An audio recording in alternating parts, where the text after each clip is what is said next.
to start recording this.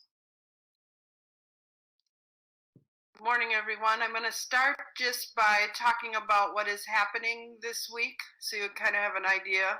As you know, it's a 4-day week. There is no school on Friday or no distance learning on Monday of next week because we are getting some days to prepare for having distance learning the rest of the school year, as you heard from the governor last week. So this week, there's not an additional assignment today, so that's kind of a good thing. You are to go over the function of ingredients, which I'm going to do with you here. And then Tuesday is a nutrition crossword. And to find answers, you could use your nutrition chart, or you could use, I attached the sheets, pages from the book again, or of course you can always Google. And then Wednesday, I will have the quiz on the first and second cooking terms charts. So the two charts we've done, one that you did last week and the other one you did a couple weeks ago. So the first 10 terms. So as you notice maybe on the front page of our class, there's a practice quiz. If you haven't noticed that, it's the practice quiz for the cooking terms. I also posted some practice quizzes for nutrition in my plate because the nutrition test is coming up next week. So you want to focus on the cooking terms quiz this week for Wednesday. And I'm going to open that 9 to 3:15. When we did the safety test, and I encouraged people to try to come in during their hour, but so many people didn't.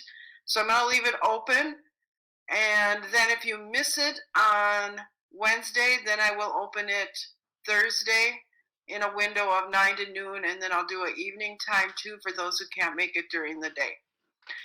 Then on Thursday is the pancake lab. I did a demo yesterday. If you look in Schoology conferences here, if you look on completed, there's a pancake demo video in there. I also attached a link to my YouTube where I screencast-o-matic it, so you can see it in a couple of ways. And I believe I'm going to talk about that a little bit more after I'm done with going over the function of ingredients. So I'm going to hop right into that. I'm going to shut off my camera and make this bigger for you. Eventually, there will be a quiz on the function of ingredients. Starting with flour. Flour provides the structure. It's the framework. It's what brings all your ingredients together, as you've probably already learned in just a couple of things you've made, especially for cookies. There's something in flour that's called the gluten, which is the protein part of the flour that gives it elasticity and forms elastic strands. If you listen to my recording of this, I also recorded this, I talked about how gluten can be used as a sticking agent for paper mache. If you've ever done paper mache where you take flour and water and then you do strips of paper, newspaper, into this flour and water mixture, you wrap it around the balloon. The gluten is what gets it to stick, which makes kind of sense. You can kind of see the word glue. So the gluten is what makes it stick to the paper mache. So that's kind of a interesting relationship. Leavening agents we've talked about in cookies already is something that's going to make your product rise. In quick breads, because that's what we're getting into now, you're going to have baking soda like we've been using for cookies, but you're also going to have baking powder. You'll notice too it says air, steam, and eggs could also be used as leavenings. Baking soda needs an acid, so when you see the banana bread recipe next week, it'll say use buttermilk or sour milk. And if you don't have buttermilk at home, you can take regular milk and sour it with vinegar or lemon juice. And then baking powder just needs a liquid, which means it would just need some water or milk to make it activate. Air, how is air used as a leavening? By sifting flour, by beating eggs, or creaming your fats. And we've already done creaming when we've made cookies. If you know, remember, creaming is going to be on our quiz this week to soften fats with sugar, the first step that you did in cookie making. Eggs, we know that eggs are a binder because that was in the cookie information, but they can be a leavener too. And then I broke it down a little bit farther. Egg whites produce a harder crust. Egg yolks increase the firmness and the tenderness, and they add flavor and food value. Food value, not a whole lot. We know that eggs would be in the protein group of my plates. They're going to add a little bit of food value, but not a whole lot.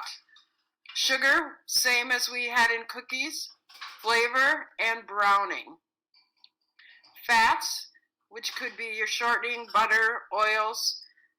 In pancakes this week, it'll be oil. Helps make a product tender and flaky.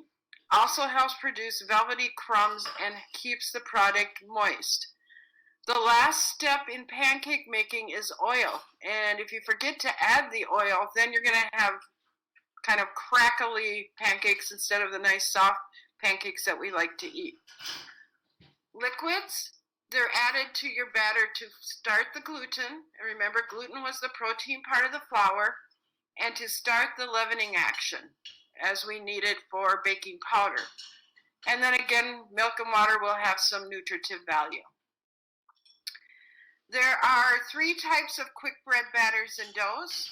This week, pour batter would be the pancakes, a mixture with the consistency that is easily stirred with a spoon and is thin enough to pour. So my examples were the pancakes, waffles, popovers, crepes. My second level is doing crepes this week, which are a thin French pancake, and some of you have probably had those. Popovers use steam as a leavening agent. Usually if we're in class, I demonstrate popovers, but it's just milk, flour, salt, and a little bit of melted butter. Some people use oil. And then there's actually a popover pan, and as they rise, they actually kind of pop over, and they're kind of hollow on the outside. A lot of restaurants will serve popovers like if they have a brunch meal. The second type of quick bread batter and dough is the drop batter. It's thick and it can be dropped from a spoon. And examples of quick breads that are thick would be muffins, dumplings, like if you've ever had chicken dumpling soup, drop biscuits, and loaf breads, which would be like our banana bread and there's lots of different types of breads. Pumpkin bread, apple bread. Banana is kind of the popular one.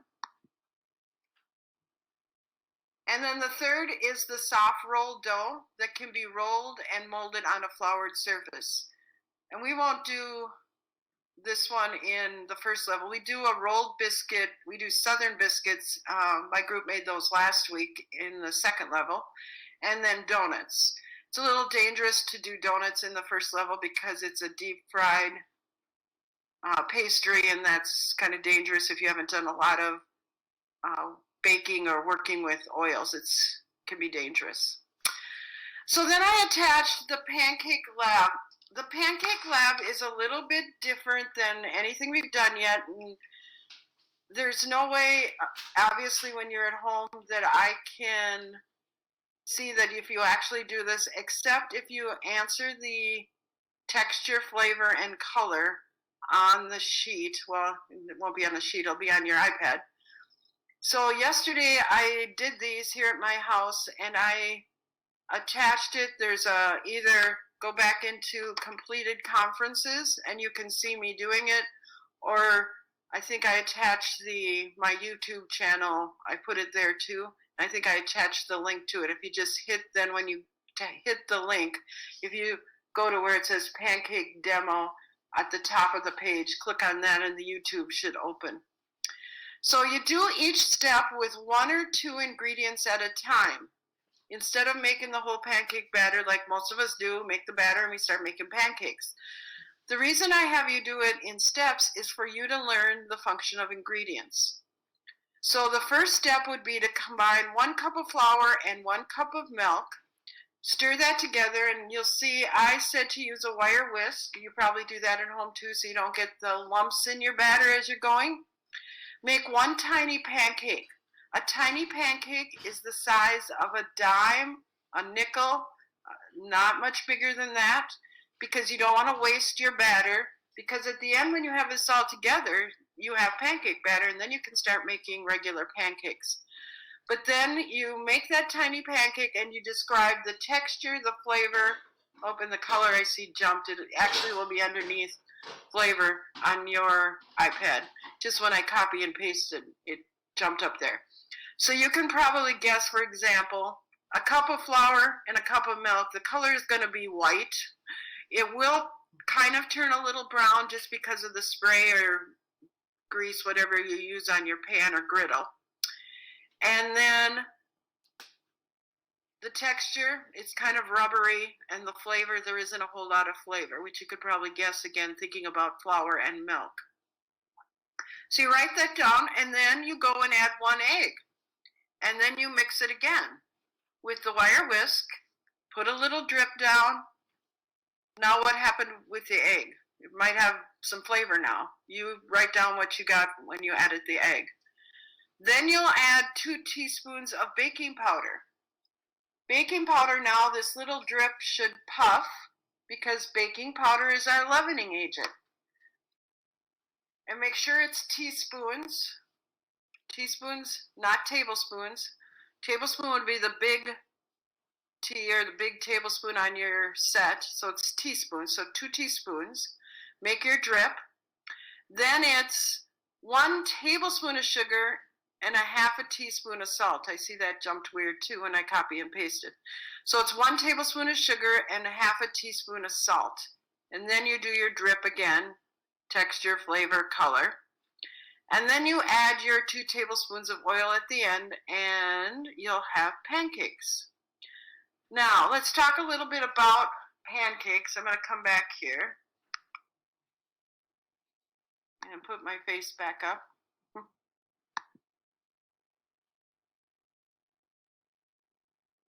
Maybe. For those of you that have made pancakes before, how do we know when to flip our pancakes?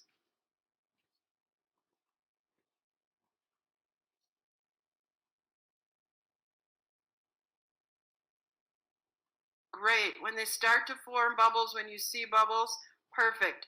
Yes. For those of you that haven't made pancakes, they're going to start to show bubbles all around the pancake. And then you can also kind of peek and look to see if it's kind of lightly golden brown. You want to try to only flip it once. You don't want to keep flipping and flipping. The more you flip it, the more dry the pancake will be. So that's what you want to do. When you make it, I try to remember, I would say dollar-sized pancakes, which I call the silver dollar size, kind of the medium-sized pancake, probably makes about 8 to 10 of those. So obviously you can make them bigger. I was using a saute pan. If I was in the classroom, you'd be using the griddle. And some of you might have a griddle, and some of you might have a special pan that you like to make your pancakes on at home. That's totally up to you. Does everybody get the concept of the drip along the way? Do you have questions on that? I obviously can't take points off because I'm not everybody's going to watch my video and understand how they're supposed to do the drip. They'll probably just go ahead and make pancakes because they're not here or not watching the video to understand that.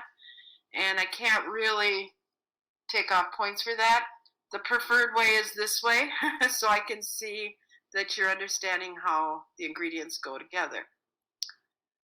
Any questions on anything I've talked about? I know I went through the ingredients really fast. Next week you'll do some work with those. The reason I didn't this week is we're focusing on getting the quiz, and then next week the reason I gave you the nutrition crossword is because you have a nutrition test next week. So does anybody have any questions for today? I've opened everything up. So if you want to work ahead, want to work on the crossword today, or look at the videos, obviously the quiz isn't open, but if you could work on the nutrition crossword. Questions? The other thing I encourage you to do is if you haven't done the